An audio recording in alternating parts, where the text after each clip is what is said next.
Advanced Math, Lesson 57, Phase Shifts in Sinusoids, Period of a Sinusoid. So, quick recap on sinusoid functions and what we've already learned. We see, where's my pointer pen? We'll use this one. Okay, so we see here sinusoids don't have to be one. We can change the amplitude and make them really, really high. This one has a height of 4. We see it passes through 0, so it is a sine function. And since it's going up through 0, it has a positive slope, so we have positive 4 times the sine of theta. So positive 4, meaning that the amplitude's been multiplied 4. Now here we see a negative sine function. We know it's negative because it passes, well, we know it's sine because it passes through 0. We know it's negative because it passes through 0 at a downward slope. Now the amplitude that it meets is 3. So since it's negative, we have y equals negative 3 times sine of theta, 3 being the amplitude. Now let's look at cosine examples. So how do I get out of focus so badly? I would use autofocus on this camera in case some of you have been wondering throughout the school year, but autofocus is terrible when you're trying to focus on things that are 2 to 3 inches away from the lens. So never mind. I was going to show you what autofocus looks like maybe at the end of the video if I make it under 10 minutes. Not going to happen. So we have cosine of theta. So cosine, because we know that it's not passing through 0. It's passing at the peak or the low of the amplitude. So it passes through the positive end of y, so we know it's going to be a positive cosine, and then the distance from 0 is 2, so y equals 2 times cosine of theta, right? Over here, we have the opposite. It's passing through the low version, so we know it's going to be a negative cosine. The distance is 4, y equals negative 4 times cosine of theta. Now, here is the issue.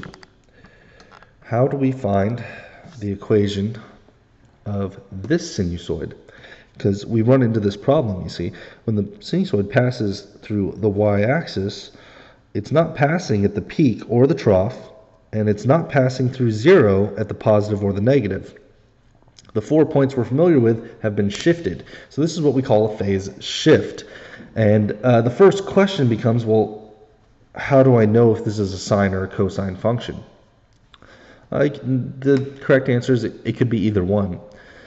We can either shift this to the right. So like, think of it, if we were to pick up this whole function, we could shift it to the right to where it passes through 0 in a positive slope, and then it's a sine function. Or we could shift it to the left to where this peak is at 1, and then it's a cosine function. So we can do either or. And the question of which one you do is usually going to be directed by your book. For example, in this one, they tell you to write this one as a sine curve, or they'll tell you to write it as a cosine curve, or they might say write the cosine and the sine curve. But we have to figure out how we're going to adjust this error.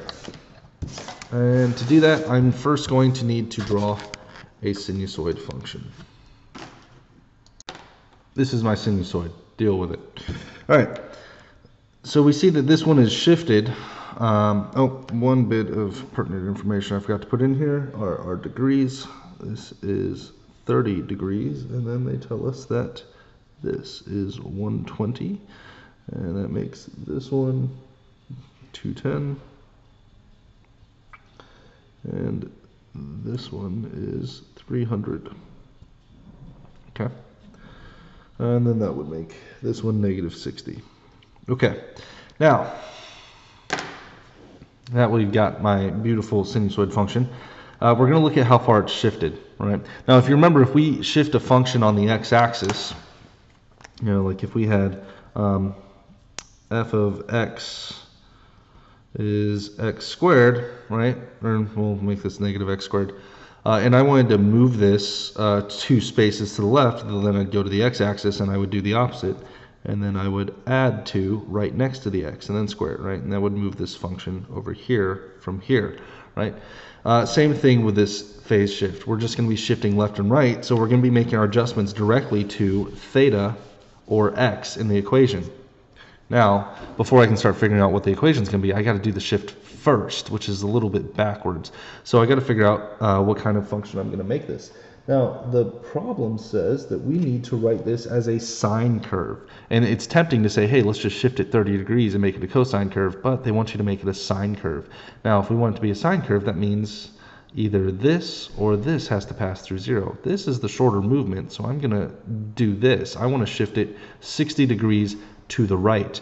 And if I'm moving it to the right, that means I'm going to have to subtract 60. So, as a sine curve, I'm going to have y is equal to something plus blank times the sine of theta, right? Now, instead of writing theta, this is where it's going to change. I'm going to put theta minus 60, right? So that's where I show that shift. And wait, hold on one second. I think. Why are they saying plus 60? Do I got it backwards in my head? Yeah, I was thinking of it backwards. I'm not moving the sinusoid to the center. I'm moving the center to the sinusoid. So instead of doing negative 60, I want to move the center left. So I'd have to do positive 60 to move it over to the negative 60 position.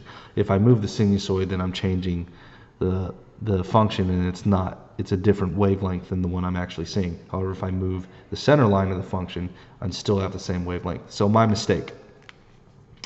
So I'm moving the center line to the left 60, which means I'm going to have to add 60. All right. Now let's fill in these two blanks. These are ones that we should know. If we look at the center line being 4, this sine function is getting an amplitude of 2. So 2 times the sine, and then I look, if I shift it over here, that's going to be a positive sign, so I can keep that right there. And then I'm going to look at the overall height of the function, the lowest point to the highest point. I've got 1, 2, 3, 4. From 2 to 6 is 4, so it's going to be, or sorry, my center line, whoops, my center line is 4, so 4 is my center line, so this is going to be y plus 4, or y equals 4 plus 2 times the sine of theta plus 60. That was a mouthful. All right, now let's say we wanted to shift this as a cosine function.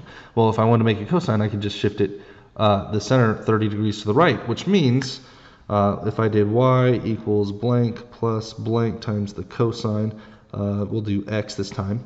In order to shift the center to the right, I would have to subtract 30, because I'm not doing it backwards anymore. So I'd have cosine of x minus 30.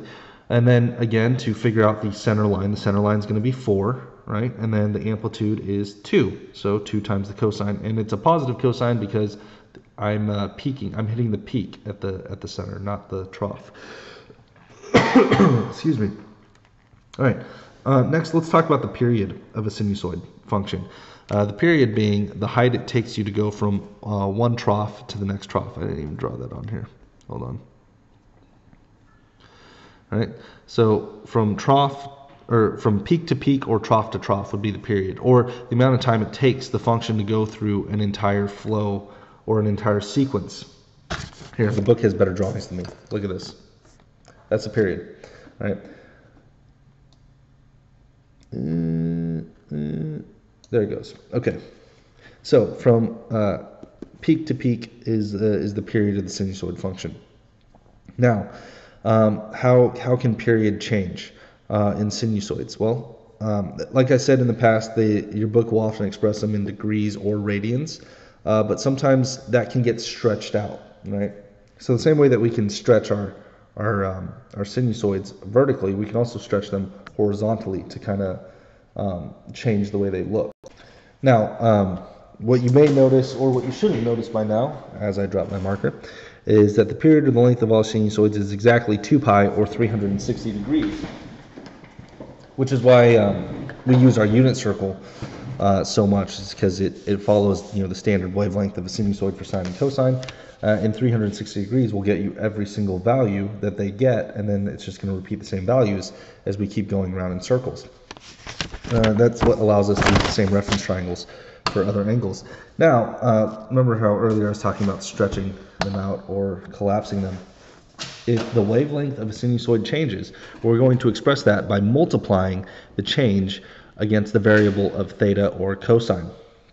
So in this case, the distance to go from peak to peak, or from rise to rise is now 180, right? So if we follow every single value on the sinusoid here, we've only gone 180 degrees. Typically, we should have gone 360. So what we'd have to do is multiply to get up to 360. So this is exactly half the distance we need to get. So this one's going to get multiplied by 2. So this is y equals sine of 2 times theta. Here on this one, we follow one full path. We've only gone 90 degrees. That's 1/4 of a full 360 degrees. So we're going to multiply by 4. Now, what happens when it gets stretched out farther, if it's too big? So here, we've only gone halfway through our wavelength, and we're already at 360. We'd have to go a whole nother 360 degrees to get to our completed, function. So then we divide the variable by 2, or the period in degrees. Now, here is the fast way to do this. To take the coefficient, if it's in degrees, we would take 360 divided by the period in degrees. So for example, up here, we had a 180 degree period. So 360 over 80 times theta. That 360 over 80 gives me 2. Here, it would have been 90. 360 over 90 times theta. 360 over 90 is 4. Here, 720. Yeah, 360 over 720, which would give me 1/2. Which gives me theta over 2. And then you can do the same thing with radians, except you would put 2 pi instead of 360. All right, so that's how you figure out what the phase shift is going to be. I'm already at 11.5 minutes. If you guys need to see an example of that, let me know, and I will see you in class.